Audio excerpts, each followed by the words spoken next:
What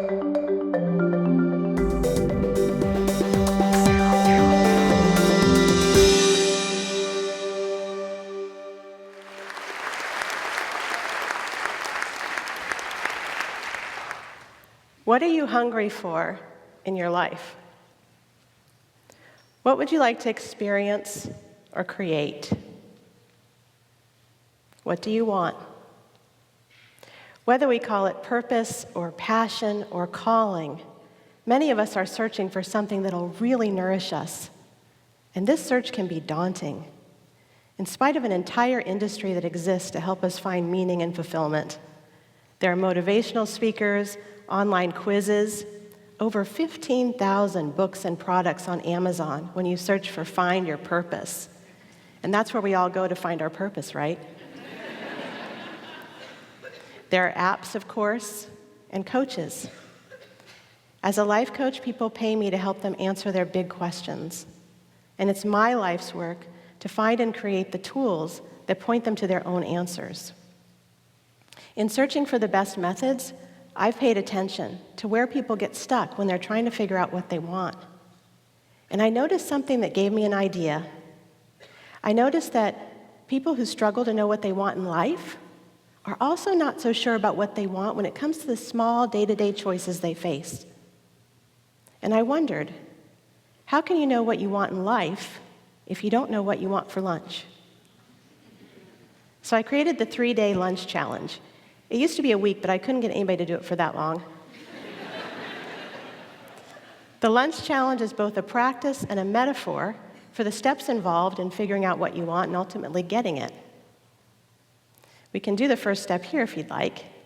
How many of you are starting to get hungry for lunch right now? Raise your hand. A lot of you. The lunch break is coming soon. This is the first step, to acknowledge your hunger. Now, how do you know that you're getting hungry? What does hunger feel like in you? That gap between lack and fulfillment is uncomfortable, but it's the discomfort that moves us forward. After all, if we never got hungry, there'd be no strong compulsion for us to stop what we're doing in the middle of our day to go get lunch. We need a reason to stop what we're doing to go do something else. I worked with a young woman named Sarah. She was 19, headed to college, didn't even know if she wanted to go to college, let alone what she would study when she got there. She was worried because she didn't yet have any real passions in life. She especially liked this first step, because when I asked her what hunger felt like in her, she said, empty. And she realized that she avoided feelings of emptiness in her life. But now, seeing them as hunger, she decided to tune into them for important information about what she wanted. Because where there's hunger, there's desire. And where there's desire, there's passion. The second step in the lunch challenge is to ask yourself the question, what am I in the mood for? Now note, this is not a head question. What you're in the mood for lunch or for life, doesn't live up there. It lives here and here. And when you first ask yourself this question, you may not know the answer. Or you may get a vague answer, like just a genre of food. That's okay. This is what the lunch challenge is about. Keep asking the question of the places in you that hold the answer. It'll get easier, and your answers will get more specific. I worked with a man named Mark, initially at the urging of his wife, who was really worried about him, how unhappy he was at work, and he had been for years. The stress was starting to affect their family. When I asked Mark what he knew so far about what he wanted, he said he didn't know exactly what he wanted career-wise, but he did know that he wanted to do something life-giving, not depleting. He was talking about nourishment. And whenever he tried to think of possibilities, he would shut down the process when fears would come up about how a career change could potentially put his family's security at risk. He said he was tired of thinking about it. So I told him to stop thinking, gave him the lunch challenge, and on day 1, Mark didn't know what he was in the mood for. He went to the same sandwich shop he goes to often, got the turkey sandwich, not because he really wanted that turkey sandwich, but just because it was different from his usual. And he wondered if he had done that wrong, if he was supposed to have waited for some strong craving to come over him. And I told him that what we were going for was the feeling of wanting something, and that he would know when he felt it. Mark was unsure and probably frustrated, but he stuck with it. And it's a good thing, because on day 3, he did have a craving for a French dip sandwich. He hadn't had one in so long he didn't know where to go to get one, but he asked around, found a little bistro he'd never been to before, and told me he had the best lunch ever. This brings us to the third step, which is when you do figure out what you're in the mood for, decide where to go to get it. Where in the world can you get your desire fulfilled? Maybe you know exactly where to go to get the best French dip sandwich. But if not, it's an opportunity to practice a set of skills, researching, gathering information, and most importantly, asking for help. Allow people to point you to possibilities for where you can find what you want. The fourth step, when you go up to the counter to order, pay attention to that moment. This is you declaring your desire out loud to someone else. And you don't get lunch until you do that.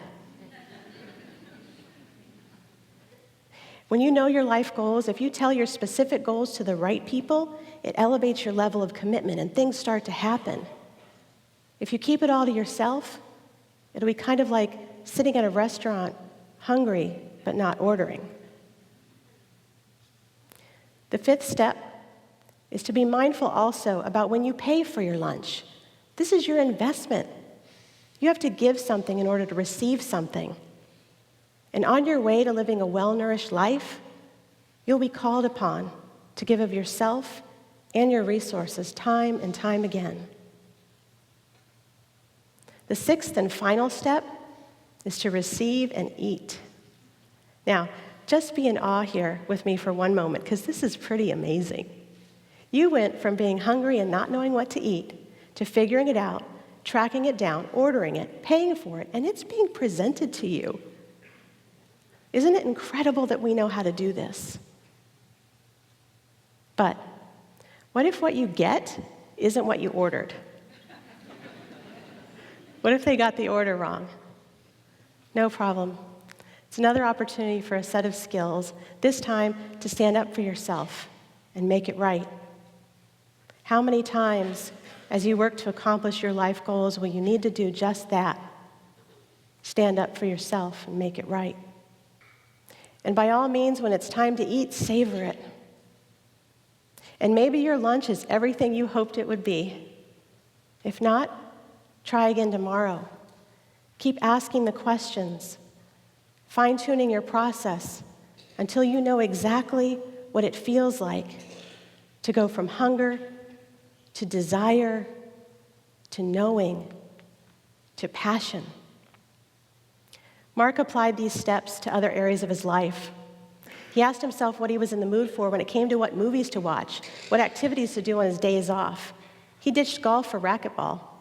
Mark lost 15 pounds in 4 months between the racquetball and being more mindful about his lunches. And when it came time to apply this to his career, he was able to more easily connect with what he wanted. And it came time to tell his wife about it. And together they talked about what they would be willing to invest to make this change possible. Because the career change would mean a reduction in income from Mark until he could get established. So they timed the transition to take place when their youngest was entering kindergarten. This gave Mark's wife the opportunity to go back to work part-time, which is something she'd been planning on. And it helped bridge some of that financial gap. And it wasn't easy, juggling 2 work schedules, the kids, a trimmed-down budget. But they were so much happier, and they had a plan.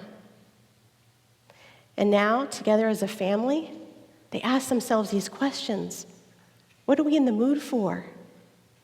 What are we willing to give in order to receive?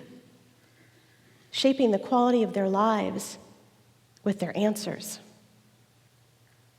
And it didn't happen overnight. It was a journey, but it started with lunch. So what I'd like to leave you with is this. What you want isn't a problem to solve. If you're searching and you're hungry right now for meaning and fulfillment, you've probably thought about it a lot. You may have inadvertently thought yourself away from the answers. Stop thinking. Start with lunch. It's a small, virtually risk-free decision. But each time you figure out what you want for lunch, you're practicing the steps that together reveal your bigger desires.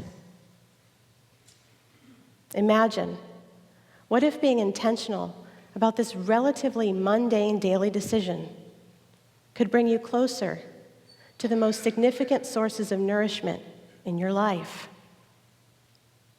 What are you in the mood for? Thank you.